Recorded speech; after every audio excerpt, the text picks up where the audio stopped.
Okay.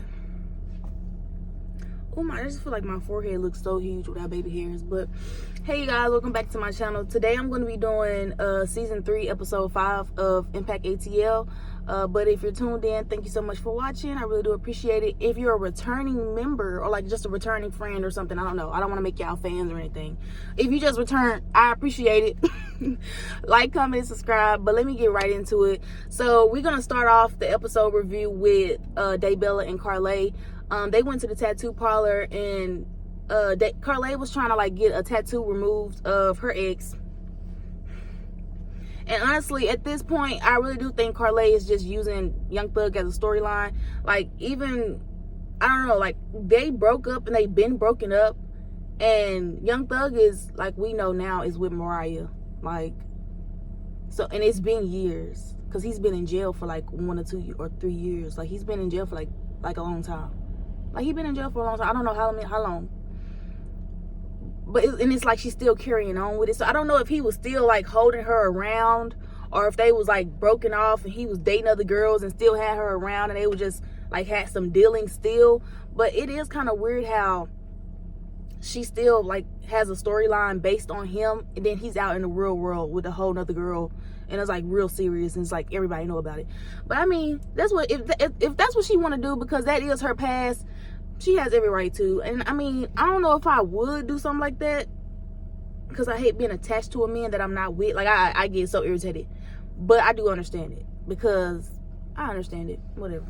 And then we get to Tori, Ari, and Keisha. They arrive at the, I don't know if that was a sunglass hut. I don't know. I used to work at one, so I was just like, oh, this is so cute, sunglasses. I just know everything about them, so I was just like, But anyway, I think that was at like a sunglass hut or a little fancy sunglass place, sunglass shopping. And Tori brought up how she's trying to receive a residency. And I hate when all these cars just be passing by, like, why is it so busy? Anyway, she's trying to do her big ones basically and just boss up herself. And I kind of felt that, because I know as a woman we can kind of like be on chill, especially when we're under our men, and our man is like, if he's making good money, if he knows how to, like, you know, be there for you and, like, you know, really just make you like sit down in a way, you can get comfortable. But I feel like us women, we have to like keep working, like, and keep going. Like, I don't ever want to get to a point where a man is financially supporting me and I'm cool with that. And I would love that, baby. That would be a dream. But I also feel like we also have to stay at work, because I don't know, it's not giving. Like, you know, it's just not giving. Like these curls, it's not giving. They still wet, and I just want them a little bit bigger. Like, I just want them, like, I like my curls like bushed, and they're still wet, and I just didn't have time. I'm really on break from work. Anyway, but yeah, I really like that she's making big boss moves. Like, that's really good for her. And I love how her and Ari have like a little relationship. I don't know, because like even at the pool party, the way Ari just, like, when Tori had the little meet up with the men to make sure she's good with, you know, the residency and everything, she then went back to the table with the girls, and Ari was like, what's going on? So what happened? And that's what you need. You need a friend like that. You need a friend that's gonna intervene and be like, oh, so what? Because I feel like even if something bad was to happen or the man didn't want to work with her, Ari probably would have threw some like ideas or something. But yeah, that was just that. I really love that Tori is getting back into her bag, because yeah, sometimes you gotta let men know you were stopping. I was stopping it for you. Like, sometimes you have to let men know, like, men don't really see how you're orchestrating to keep them happy until you stop, or like you just take a break and just worry more about yourself. And I just feel like she need to do more of that. But I mean, Tori's a cool girl. Even the situation that I didn't talk about in the last episode with Tucson going off on Tori, yeah, I don't know how I skipped it. I don't even know how I forgot that part, but we're gonna talk about it right now. Tucson is okay, not I forgot I can't say that word. Tucson is really irresponsible. He's really crazy at the mouth. Like, really fly at the mouth, really wild. And I don't know what set him off. Maybe it was just because a lot of girls was gaining up on him. They probably was talking at the same time. They probably irritate the fuck out of him from, just shut up. Like, it probably was that. But I don't know. I feel like he picked the weakest girl, Tori. Not the weakest, but the chillest, basically. Like, because I'm probably the weakest in the group, because I'm the more like I don't care. you're not finna make me mad. Like, you gonna have to really press me to make me mad. Like, and then you can probably take it out on me, because they probably go argue with you. I'm probably gonna be like, okay, bitch, whatever. And like, you gonna really have to put, like, and I feel like that's Tori too. So I feel like Tucson was messing with Tori just because that was an easy target. And he was already getting jumped. He felt like he was getting pound up, like, you know, jumped up on or something. I don't know. He just felt the pressure, basically. But that's that. Honestly, we know Tucson was wrong. Tucson is very crazy, and we all know that. But then we get to Daybella and Keisha. Daybella is getting, like, Keisha, like, an area for them to do a pop-up shop with her and Coca's brand, and I think that's really cute. I love how she wants the approval from her boyfriend. That's really cute. Like, even when she said, oh, that'll go, like, she was trying to match up the outfits, and he was like, yeah, no. That was really cute though, because at least he's being honest with her, like, yeah, no. Because that's exactly how I felt when I was looking at stuff. I was like, her brand is really nice, and I like how it looks, but it gives very, and it's not a diss at all, but it gives very, like, you know, like all other brands. Where so his brand, it does seem like he's more of the fashion person, and she's just more of like the business person, and that's totally fine, and still have some type of success. So it's not like, you know, it's not like I'm saying she won't be good at what she do. I'm just saying they're two different styles. So I definitely understand, which is cool. I mean, but that's that. And then we have let's see, I love how forthcoming they was with the location, because on arrival, when Daybella was showing them the location, I was like, I'm tired of these brick buildings. I really hate these brick buildings. I wish they could do better constructions, like in the neighborhood, like, you know what I mean. Like, I'm tired of brick buildings. I hate the way it looks on the outside, and you go inside, it looks very structured and pretty. Like, you know, it looks pretty on the inside, but on the outside, it looks very, like, you know, just weird. And I don't like brick buildings anymore. I'm not into it. Like, I hate the boutiques when it's in a brick building. I be wanting, like, I don't know, maybe I'm just doing too much, but I just was like, the brick, when they came up to the location, and they was just like, then when they went in and saw all the pink, and he was just like, I kind of definitely understood that, because it just wasn't given.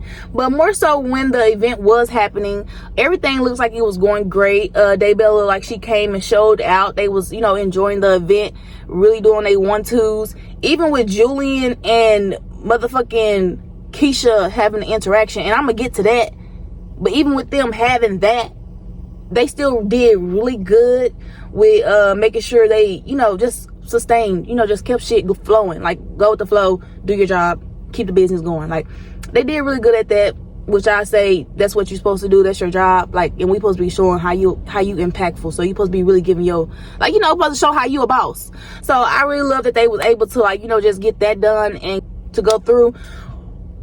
Tucson showing up late was something not surprising at all. Like, it wasn't surprising at all. Even when he showed up and how he was, like, turned up, and, like, even it just seemed like he, I don't know, because he just seemed so irresponsible, but he just seemed like the fun friend. Like, I keep having to say this shit about him, because it's the same thing. Like, he the same motherfucking thing. And then y'all notice, it's like when he came into the motherfuckers, like, the event, it's like he didn't even care. And then the payment stuff didn't work. He trying to blame that on them and then leave again. But it's like, if you really want to make some money, a hustler go find a way. You could have Apple Pay me.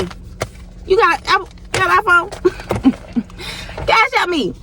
You got Zelle, PayPal, bitch. You got checks, like, anything. A hustler go get it. And I just feel like he was just making an excuse just to get his ass up out of there. Honestly, I feel like if it's not Ari or Arrogant Tay, he not gonna want to be hanging around anyway. Like, he has no patience for none of them girls or none of them people around. And I feel like because they not real friends anyway, or like, I don't know, I just feel like he don't have no patience for nobody anyway, unless it's Ari, Tay, or somebody, or Mike, maybe. I don't know. Speaking of Mike, Tucson does bring up the situation with him and Mike, and I feel like that was needed a long time ago. Just like Mike said, even like with his reaction, I was so proud of him, and I don't even fucking know him. I was just like, I'm so glad that he has real people in his life that can knock some common sense in his mind, because Mike said everything that needs to be said. Like, you didn't even talk to me about this, and you are already making plans to do it. I think he said, I don't know if he said we've been together for a year, or if he was mentioning the 1-year-old, I don't know. But he was right. Because, Tucson, what are you doing? And why are you so irresponsible and just so quick with thinking without talking to nobody? And then it's giving selfish. Like, it's giving selfish to me, because it ain't like, I don't know, it's just giving selfish to me. And it gives like you wanting people to move around in their lives to adjust to your life, and that's kind of selfish to me. And I'm glad just Mike told him, like, boy, that's not something we go be doing. That's not even logical right now. And just kept it real with him, because that's what you need. You need your ass to be told you look stupid and you need to stop and think again. That's why you got Ari in your life. But look what happened. Because we see in the trailer they was arguing and she spit on him. Like, bitch, how would you? I don't know, because I don't agree with that. I don't think Ari should have spit on him, but he must have really been saying some disrespectful stuff for her to do something like do something crazy like that. And plus, when you're dealing with an irresponsible friend, you care for them, but it be like, bitch, because you're so irresponsible, you can fuck up everything I got going on that I can't really fuck with. I really don't like you. Like, you know what I'm saying? But she should just, maybe, yeah, y'all shouldn't be friends no more, baby. I don't know. Because if he irresponsible like that and he just doing all this extra and you can't control him, then it's just no point of being friends with him anyway. And then you keep doing this, like, and then when they irresponsible, you get to hating them because they get to putting you in situations that you don't, like, you know, you don't have no control of. Like, basically how Julian was being irresponsible by being messy with Daybella and Carlay. Like, now Keisha spazzed the fuck out because y'all was in a situation where y'all was trying to make beef and y'all was trying to make drama, but luckily Daybella and Carlay knew to stay the fuck cool and knew just to be unbothered. Maybe it's their best friend senses or something, but they just knew to just blow it off, and somehow the messy energy just bounced back to Julian and Keisha, and that's how that shit would happen. That's how I'm explaining that. Like, that's how I see that. Like, y'all was trying to be messy, y'all was trying to laugh at it, y'all was trying to be cool with it, and then it just bounced back and hit y'all in the face. Like, Julian was like, take this mic off. Yeah, because, baby, y'all was doing too much. And I just think y'all need to just chill and let it go. Like, if they not giving that, stop pushing for it. Because, I mean, I understand.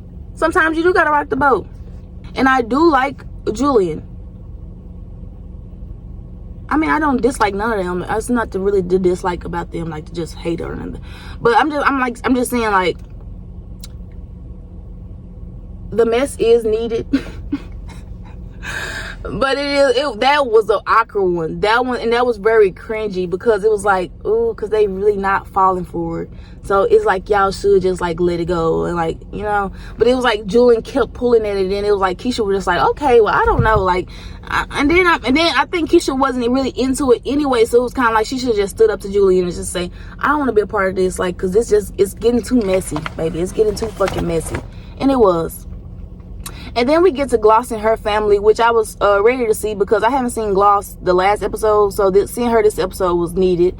But yeah, just her adjusting to her mom and stuff, and the kids, and that situation with her label. Totally understandable. Definitely understandable. I just wished her the best. Like, honestly, just seeing a situation where her kids and then the label being on her back like that. But also, I don't know, like, is your label sending support? Because I feel like if I'm at a label, y'all finna help me babysit these kids. Yeah, y'all is. Yeah, y'all is. Y'all finna help me babysit these kids. I need some, like, help. Like, I need some extra, like, y'all supposed to pour into y'all artists.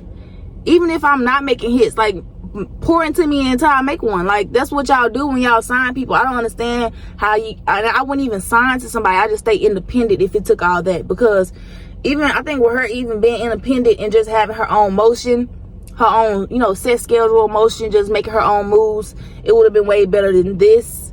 I don't know, maybe that's probably what I would have done. But I just feel like it's overwhelming to see her having problems like babysitting issues, or, like, you know, just little shit, like, and then you with a label, and then they pressuring you to come up with some hits and be this and be there and be there and be over here and be fine and be cute and be happy. Like, no. Pour into me and I'll make y'all rich. That's how I work. And I just think that needs to be more of her mission. Like, I don't know, because I don't know how that is going to work with her and her label. Honestly, they could be parting ways anytime soon. And also her with her mother, just that part. I mean, I do think the grandmas of this millennial is different, but I don't think they are responsible for watching your kids. Like, y'all have to understand, if y'all have kids, those are yours. So they're just, a parent is going to do what they have to do. Like, you know, like, a parent is going to do what they have to do for their child. So that's what you're going to have to do. Like, them are your kids. Like, I just feel like I understood the situation, because I definitely do. And grandmas these days are not like the grandmas in the old days. They're not. But these are not the old days. Like, Bernice, y'all saw Bernice? I'm just saying, these are not the old days. But, and these are your kids, so they are your responsibility. And I just feel like with the label having so much pressure on you, shit, pressure their ass back or let me go. Baby, I don't play that. Anyway, Tucson talks to his baby mama, which, I mean, well, his guy baby mama, they was finna have it. But he lets her know that he cannot do that because Mike was not having it, which I definitely understand, which he definitely should do. And just take some time. But y'all know what really shocked me about that? Was why was she so sad that he didn't want to do it? She was like, I'm so, like, and it's not even like I'm trying to like question her like on some weird stuff. I'm just trying to figure out like what's her reasoning for wanting to do it. Like, what's your reasoning for wanting to be a surrogate? Like, I don't know, it could be something heartfelt, it could be something very simple, it could just be something, I just want to help a friend out, you know, it could be something simple, but I just want to know why. Because I was just like, she was so sad, and I'm like, girl, Tucson don't even fucking care. He look like, girl, it's giving storyline, because but he was sweating. Now he might did care, because he was sweating. If y'all watch the clip, he was sweating profusely. I don't know if it was Mike in his mind just telling him hell no, or if it was just him pressured up to have to tell her that he's deciding not to do this. But yeah, I do want to know why she felt that way. That was very weird. But the whole main episode that I was concerned about was the Julian and Keisha situation. And I know y'all was too, because I was just like, what? Like, because it was so messy, but it was like the energy was, like, it was like the energy Julian was trying to give would start some drama, but it bounced right back into his face. And it keeps doing that. Like, even with the meetup with Tori having to, like, you know, check some shit a little bit, low-key, kind of did. And then now it's this episode where you're trying to do it again, and like it's bouncing back because you're around people who are really like in a growth stage. You're around some healed people. Like, this not baddies. Bitches not finna just start swinging out just for no reason. You know what I'm saying? So like, this is a good atmosphere that I love. Honestly, that's why I started doing a review on these episodes, just because I was like, the girls that they pick for impact just gave like mature energy, and just girls that are not just like, you know, just not like more my speed, basically, just more my speed. So I really appreciated this episode. It was really lit. Even the trailer, girl, who was Julian talking about again? No, seriously, no. I just played, no, but seriously, because like, who the fuck is Julian talking about now? I'm not even gonna think he's talking about Carlay and Daybella, because he can't be. Y'all talking about taking a man? Who? Now I can't wait to watch next episode. I'm gonna be early on it. Y'all, that's my review. Honestly, that really shocked me with the Julian and Keisha situation. Like, Julian took it too far, and he gonna have to apologize. I'm really glad that they was able to bring it together for the pop-up shop, but yeah, he really did his big ones, and it's gonna take a lot. I feel like Keisha gonna really be hard on him, because that's how I am. Like, don't do no weird shit, and then I keep having your back, and then it just get to a point where I can't have your, and then now I'm looking weird, because honestly, that's how I was looking at her at first. I was like, that's weird, but then I was like, no, I understand, because you know, like, I don't think Keisha was trying to make it to that point. I feel like Julian was. And then when he called all of them weird, it was just like, how are they weird? Well, you the one just so mad about their business. You're weird. But yeah, thank y'all so much for watching. Please like, comment, and subscribe if you made it this far. I gotta go back to work. I gotta go. But I love y'all so much. Thank you so much for tuning in. Please like, comment, and subscribe, and I'll see y'all in the next video.